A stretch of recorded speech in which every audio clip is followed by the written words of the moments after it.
입으신 옷을 네. 가사라고 해요? 예, 이게 가사입니다.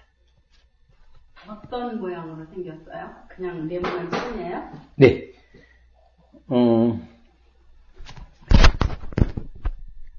가사를 세 가지로 입는데,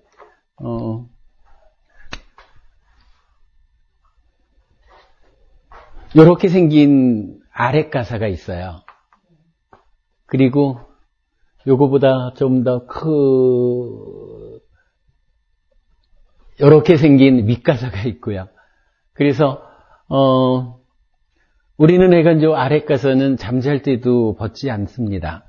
잠잘 때도 요 아랫가사는 이제 늘 입고 살고요. 요 아랫가사거든요. 요 윗가사가 요거예요. 요 가사 뭐 이렇게 법회 때 늘 입고, 항상 뭐 외출할 때도 입고 살지요. 그 다음에, 조금 더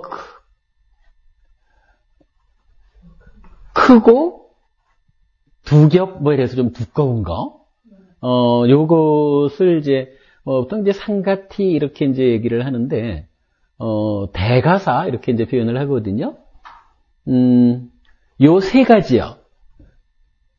요 세 가지가 한 벌이 되잖아요. 출가수행자는 요 세조로 이루어진, 그러니까 세 개로 이루어진 가사 한 벌. 요게,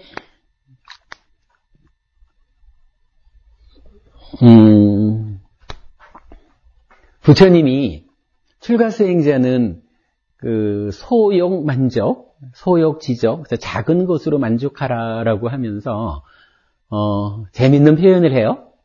새가 양 날개만을 짐으로 날아가듯이. 네, 물론 이제 이건 좀 재밌는 비유죠. 새가 날개를 짐이라고 생각하나? 몸이지. 그러나, 새가 두 날개만을 짐으로 날아가듯이, 출가자는, 비바람으로부터 몸을 보호할 옷, 그리고 굶주림으로부터 위장을 보호할 음식, 요 두 개만으로 만족해라. 요것이 이제, 경전에 의하면은 출가자의 삶 중에 만족, 소욕, 지적, 이렇게 표현되는 거거든요. 요럴 때의 옷이 요 세 가지예요. 아랫가사, 윗가사, 대가사. 늘 가지고 다니는 거고요.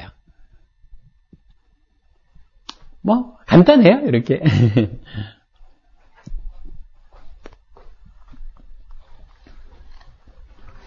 뭐 요새 약간 여러 가지 얘기가 많지만 부처님 말씀에 의하면 출가한 사람들은 이렇게 작은 것으로 만족하는 뭐 요번에 뭐 조계종의 그 불교 TV에서 무슨 좌담회 한 걸 보니까 뭐 거기에서 보니까 소욕지족의 삶 뭐 이런 표현 나왔던데 뭐 미산 스님이 이제 초기 불교 공부를 한 분이니까 이제 그런 표현이 더 구체적으로 나왔지 않았을까 생각되고요. 근데 이제 뭐 사실 그게 중요합니다. 출가한 사람이 이것저것 이제 많은 것을 소유하기 시작하면 뭐 여러 가지로 문제점들이 생기죠. 참 부끄러운 일들이 그동안에 그것도 따져놓고 보면 신도 잘못이 많다는 얘기예요. 신도 예. 그러니까 그 태국 같은 데서는 정말 음식점에 가면은 그 스님이 음식점에 들어오면 스님이 드실 음식이 없습니다 그런데요. 그러니까 스님은 거기에서는 먹는 거 뭐 고기 먹지 말라 뭐 이런 그런 계율에 맞게 신도가 거절을 한다는 얘기죠. 그리고 길에서 빠는 그 계란빵, 오방빵인가? 그것도 계란이 들어있기 때문에 스님들이 사잡수시를 하면 스님은 안 됩니다. 이렇게 먼저 얘기를 한대요. 그리고 심지어는 그 빵 틀에 묻어있는 그 계란이 묻어있는 그 틀에 구운 빵도 안 된다고 그러신대요. 그러니까 우리 신도들이, 거기는 신도들이 스님들을 수행할 수 있게 다 도와주는데 우리는 반대로 이렇게 그렇죠.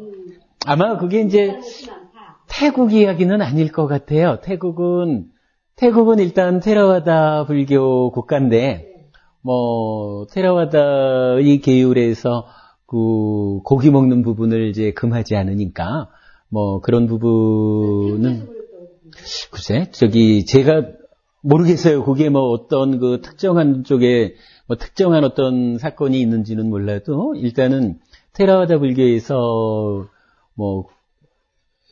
살아있는 생명을 직접 죽이는, 식사가 아니면은, 육식에 대해서, 제약받지 않으니까, 그런 건 이제 계율의 차이가 있고, 아마도 이제 제가 듣기로는, 대만을 가면요.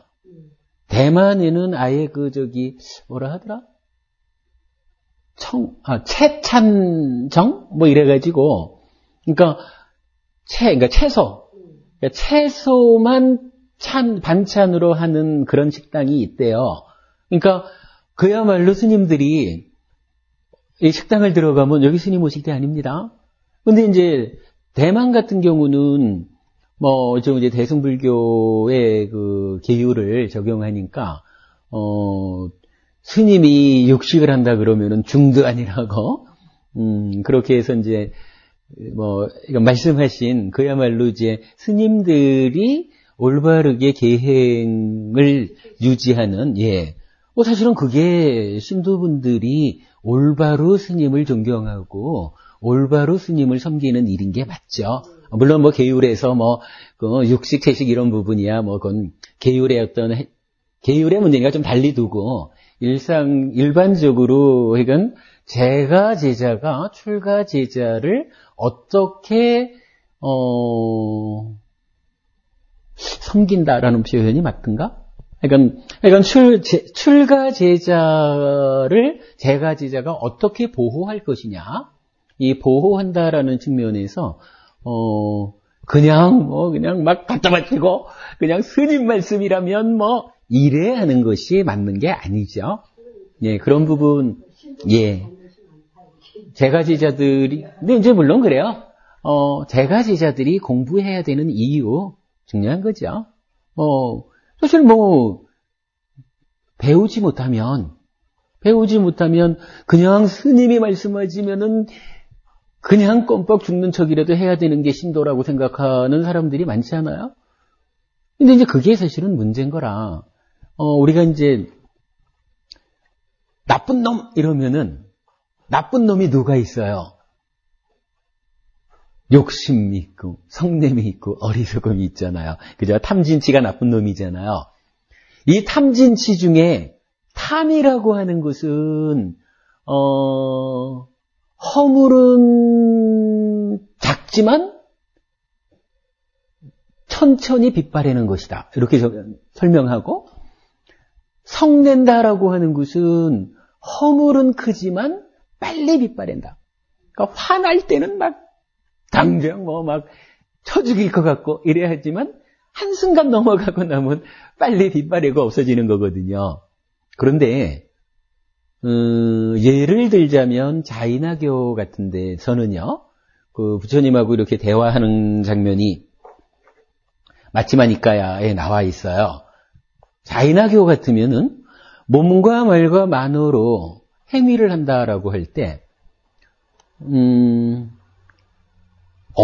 몸과 말과 만어 중에 무엇이 가장 강력한 것이냐? 이래야 하면, 몸의 행위라고 그래요. 그쪽은, 우리 같이 이제 몸과 말과 만어의 행위, 이렇게 표현을 안 하고, 몸과 말과 만어의 단속이라고 표현을 하든가, 이제 그렇게 조금 달리 표현을 하는데, 하여간, 신구의 세 가지 중에, 몸으로 하는 것이 가장 중요한 것이다. 영향력이 큰 거다. 이렇게 얘기를 하거든요. 그때 부처님이 딱 잘라가지고, 그렇지 않다. 몸과 말의 행위보다 만어의 행위, 의업이야말로 실질적으로 가장 강력한 거고 잘 제어돼야 하는 것이다. 이렇게 얘기를 하거든요. 그런 부분이 여기에 적용이 되는 거라.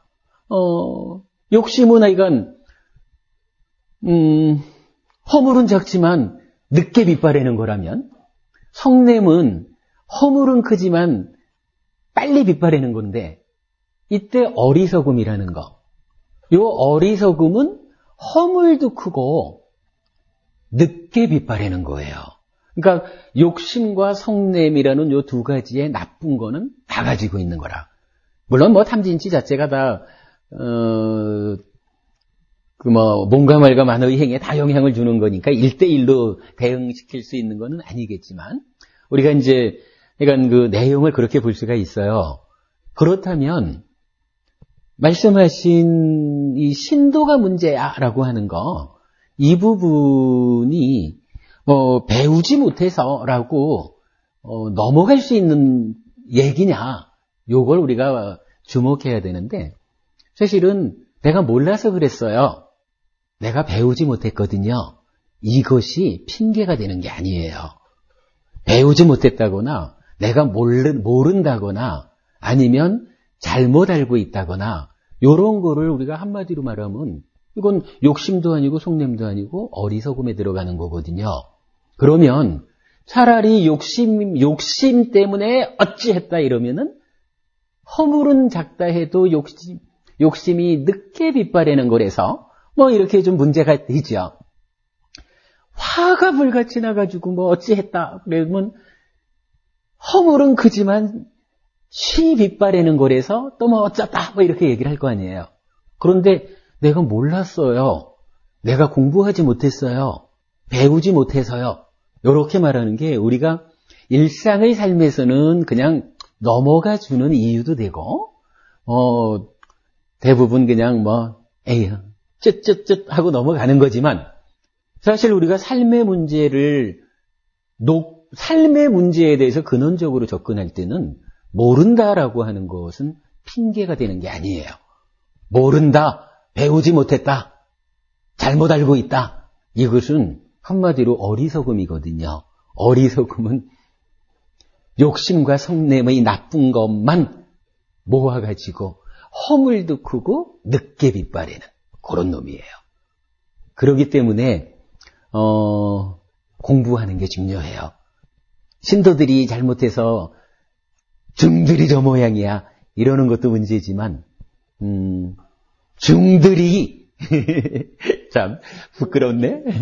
중들이 왜 신도 교육을 안 시켜가지고 신도가 올바르게 제가 제자로서의 자기 역할을 하게끔 못 가르치냐고요. 우리 그런 면에서 생각해야 됩니다.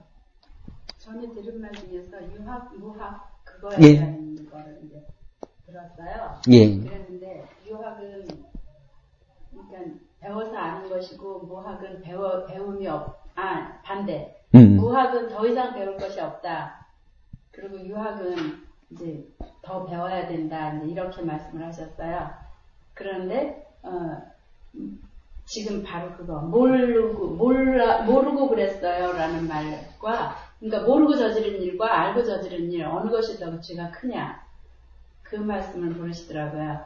그랬는데 우리들은 그냥 일상 생각하던 대로 이제 모르고 저지른 게 죄가 약하다, 몰랐으니까 이렇게 얘기를 했어요. 그랬는데 비유를 해서 말씀하시기를, 지금 이제 새꼬챙이를 이렇게 화로에다가 넣어서 닳았다. 그래서 꺼내놓으면은 금방 색깔이 원래 그냥 새꼬챙이 똑같은 색이 되지 않냐. 근데 그거를 모르는 사람은 그냥 덥석 집을 것이고, 저기 뜨겁다는 걸 알면은 이렇게 이제 검토를 하다가 조심해가지고 뜨겁다는 걸 느끼면은 안 집잖아요.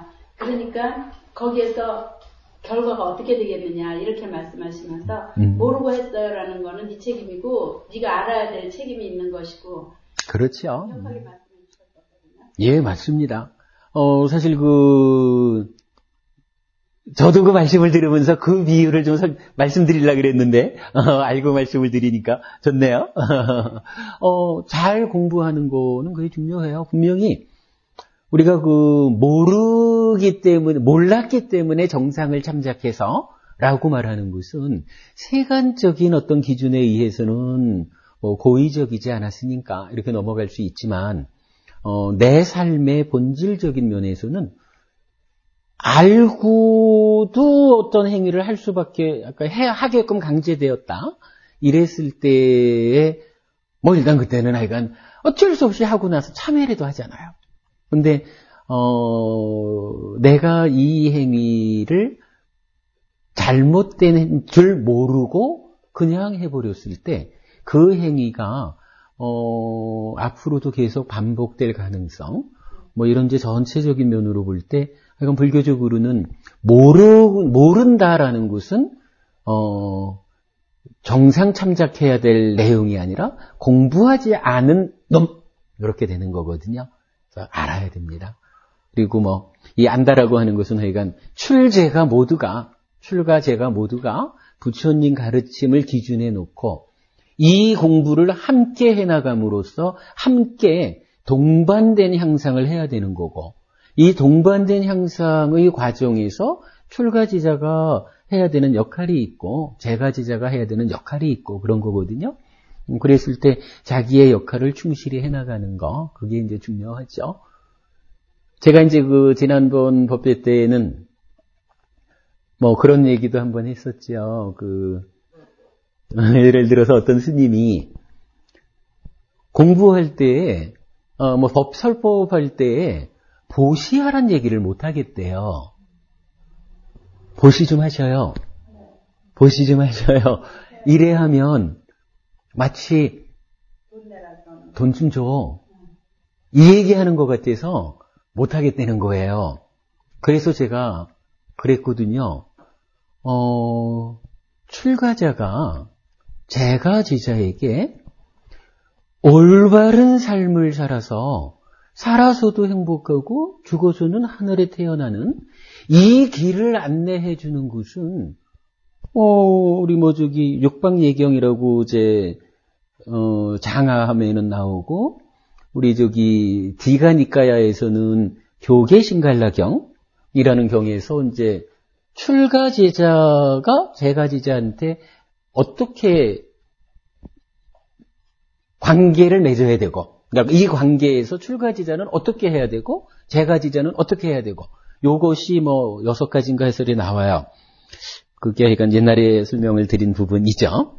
그런데 그 중에 보면 출가지자는 제가지자에게 올바른 가르침을 베풀어서 삶을 향상하게끔 이끌어줘야 된다라고 나오거든요. 그런데 이때 올바른 방법이라는 게 뭐냐 하면, 우리 경전에 의하면은 제가지자의 삶을 기준할 때 당연한 4가지가 있잖아요. 뭐냐 하면 믿음에 토대한 3가지 공덕행위거든요. 그러니까 부처님과 가르침에 대한 바른 믿음에 토대해가지고 5계를 지키고 보시하고 수행하는 거. 그럼으로써 살아서도 행복하고 다음 세상엔 더 좋은 곳에 태어나고. 근데 이거에서 보시라고 하는 것이 얼마나 중요한 공덕 행위냐고요? 뭐 보시도 뭐 여러 가지로 이제 설해지는 거지만, 그래도 어쨌든 보시의 의미를 잘 설명하고 현명하게 보시하게끔 안내해주는 일은 출가지자가 제가지자를 위해서 그거 안 하면 직무유기다, 이렇게 봐야 될 중요한 일이죠. 그래서 제가 이건 그 스님한테 그런 거예요. 스님, 그렇게 하면은 스님으로서의, 출가자로서의 직무유기입니다. 얘기해야 됩니다. 당연히 얘기하는 거고, 그 보시를 설함에 있어서 내가 이렇게 보시를 설하니까 나한테 돈 좀 갖다 줘야 돼? 요런 보시를 설하는 이 행위 가운데에 욕탐이 끼지 않도록. 그죠? 가운데 거. 탐진치, 가래, 욕탐. 이런 것들이 끼어들어가지고 내가 설법하지 않도록끔 출가자가 잘 제어해야 하는 것이지, 이거 하지 않기 위해서 아예 보시를 말하지를 않을 겁니다. 한다는 것은 좀 과장해서 말하면은요, 낮에도 그런 얘기 좀 했었다. 눈이 있어가지고 눈으로 보니까 보면서 사는 가운데에 괴로움이 생기잖아요. 귀가 있어서 들으면서 사니까 괴로움이 생기잖아요. 그러면 부처님한테 하여간 누가 그랬거든요. 어린아이는요, 어린아이는 그야말로 아니다. 어린아이가 아니라 이제 어떤 것이 훌륭한 행위입니까? 하니까 보지 않고 듣지 않고 냄새 맡지 않고 뭐 이렇게 이제 답변을 하거든요. 그러니까 부처님이 그러자면 뭐 어린아이는 뭐 그게 본다 할 게 있고 듣는다 할 게 있고 뭐 몸으로 행위한다 할 게 있고 이렇게 답변하면서 결정적으로 이렇게 말을 해요. 보지 않아서 행복해진다면 괴로움이 생기지 않는다 그러면 장님은 행복할 것입니다. 보지 않으니까. 근데 현실은 그런가요? 장님은 보지 못해서 괴롭지요. 귀머거리는 듣지 않으니까 행복해야 되잖아요. 그런데 현실은 귀머거리는 듣지 못하기 때문에 괴롭거든요. 그럼 부처님은 어떻게 하나요? 우리가 이제 늘 하는 말이 있잖아요. 부처님도 우리처럼 눈, 귀, 코, 혀, 몸, 만호가 있어서 듣고 보고 냄새 맡고 다 하지요. 그러나 거기에 욕탐이 없어서 잘 해탈한 분입니다. 이렇게 말하는 거. 보고 듣고를 다 하죠. 다 하지만 그 가운데에 탐진치라는 거, 가래라는 거, 욕탐이라는 거. 이걸 끼우지 않기 때문에 괴로움이 생기지 않는다. 행복하다. 이렇게 되는 거죠. 불교적인 삶의 방식이 어디를 추구하느냐 할 때 그 방향을 추구하는 거죠. 그래서 우리가 이제 수행이라는 것도 늘 탐진치를 제거하는 거, 탐진치를 소멸함으로 괴로움을 만들지 않는 거, 이렇게 이제 수행의 방향이 잡히는 거죠. 아무튼 제가지자가 잘못하는 부분 많아요. 역으로 출가지자가 잘못하는 부분도 많고요. 둘 다 같이 잘못하기 때문에 현재 한국 불교가 어려움에 처해 있다 하는 것은 인정해야 될 것 같고요. 그래도 이제 그 가운데에 어쨌거나 부처님을 바르게 알아서 부처님으로 나아가고자 노력하는 사람들도 있는 거고요. 그런 사람들이 불교계에서 이 사회에서 많아지는 만큼 불교가 건강해지고 사회가 건강해지고 그런 거죠. 우리가 또 그런 일을 해나가야 되는 거고요. 아무튼 욕심은 허물은 작은데 늦게 빛발해요. 그러니까 오래 가요. 성냄은 허물은 큰데 금방 빛발해요. 그러니까 금세 없어지는 거예요. 그러니까 여하간 화나는 거는 그 순간만 잘 참아 넘기면 해결돼요. 그때 순간 어떻게 참아 넘겨요? 쌌띠 해야죠. 쌌띠 해가지고 내 안에 화가 일어났구나. 이 화가 나도 모르게 행위로 연결되도록 내버려 두지 않을 것이야. 요게 쌌띠 하는 거잖아요. 그래서 그 순간만 넘어가면 화는 금세 빛발해요. 근데 어리석다라고 하는 것은 하여간 허물도 크고 늦게 빛발하는 거예요. 그렇기 때문에 어리석음을 유지하면 안 돼요. 배워야 돼요. 현명해져야 됩니다. 그럴 것 같죠? 오래 살아보시면 이런 말씀에 동의되지 않나요? 아니, 오늘 이렇게 올 때 버스정류장에서 이렇게 난장이가 아주 옷도 다정하게 입고 그런 분인데 있었어요. 근데 참 작아요. 그런데 어른들은 보더라도 이렇게 헐끔 보죠. 그리고 이게 눈에 띄었으니까는 그렇지만은 그냥 보려고 안 하잖아요. 아니까. 그러는데 조그만 애가 하나 이제 엄마하고 같이 이렇게 서 있었어요. 근데 그 애가 이상한가 봐요. 따라가면서 보아요. 그럴 때 그래. 좀 마음이 좀 착잡하더라고요. 그렇죠. 그러면서 저는 이제 제가 가르치는 애들 중에서 4년 동안 특수화를 한 명씩을 데리고서는 맡았었거든요. 근데 특수화를 안 맡으려고 그래요. 한 애가 있음으로써 반 분위기를 다 흐트러 놓을 때가 많거든요.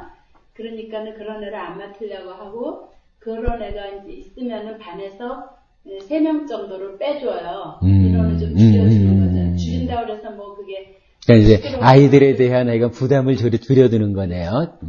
그래가지고 저는 아이들 애들한테 그랬거든요. 우리가 문만 열고 나가면 위험한 일이 많이 있다.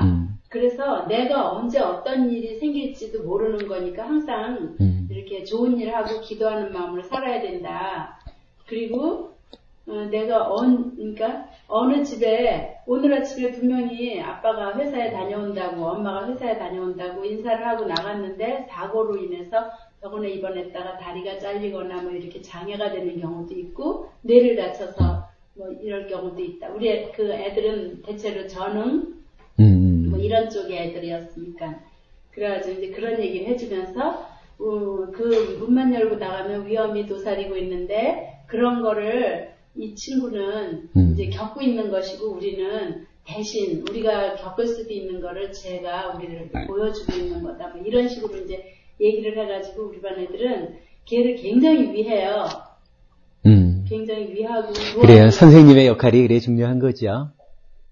하여튼 도와주려고 이제 그렇게 했어요. 그렇게 하면서 이제 4년을 지냈는데 불편함도 많이 느끼죠, 애들이 또. 불편함도 느끼고 막 그러는데 또 그러면서도 그런 말을 지네들 입으로도 했거든요. 그래서 오늘 그 아줌마가 이렇게 지나가시는 거를 애가 이렇게 보고 있을 때 만약에 그 애가 이 아줌마한테 물어본다면 아줌마는 왜 이렇게 키가 작아요? 그렇지. 뭐라고 물어본다든가 그럴 땐 어떻게 대답을 할 수 있을까? 이제 저의 답은 아줌마는 이렇게 태어났단다라든가 뭐 사고로 인해서 이랬다든가 이렇게 솔직하게 얘기를 해주고 그냥 생활하는데 이렇게 너가 보기에는 불편해 보이지만 나는 그냥 불편함 없이 산다 이런 말을 해줄 수도 있을 것 같은데 다른 사람들은 어떻게 할까?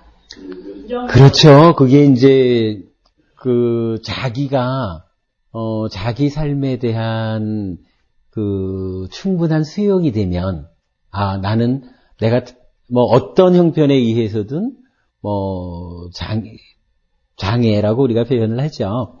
장애가 있다라고 하면 이 장애라고 하는 이 현재를 받아들이고 이 장애 가운데에서 내가 어떻게 사는 것이 가장 현명한 삶이 될 것인가? 이렇게 현재에 집중해서 살아가면 방금 어머님 말씀하셨듯이 누가 아줌마 왜 그렇게 키가 작아요? 라고 말할 때 당당하게 나는 내가 잘 모른다 할 수도 있고 내가 어떤 일이 있어서 이런 일이 있었다 해서 이제 설명할 수가 있을 텐데 그런 그 자기 삶을 지금에 집중하지 못하면 네. 나는 거죠. 네. 그런 부분은 제가 이제 지난주에 그거 읽어드렸었죠. 그 장애 불자들 모임에 다녀왔던 거. 거기서도 이제 그게 불교닷컴 그쪽에 그 칼럼으로 올라갔대요.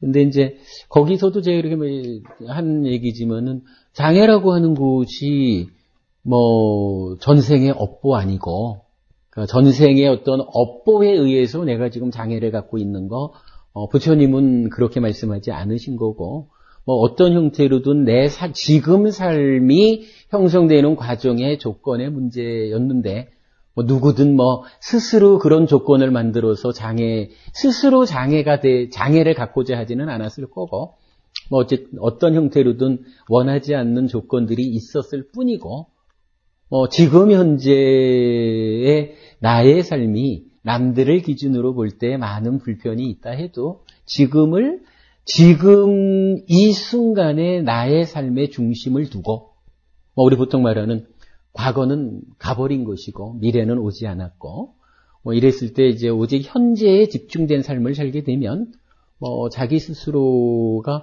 그로 인해서 스스로 자기 삶을 힘들게 만들지 않을 것이다. 그런 것이 이제 불교적으로 보면 공부해서 자기 삶에 대한 바른 눈을 갖게 되면 현재의 외적 조건의 분리 때문에 스스로 내 삶을 더 아프게 만들지 않을 것이다. 이런 부분 우리가 볼 수 있겠죠. 자, 아무튼 거기까지를 얘기하고 오늘 생각한 수업을 좀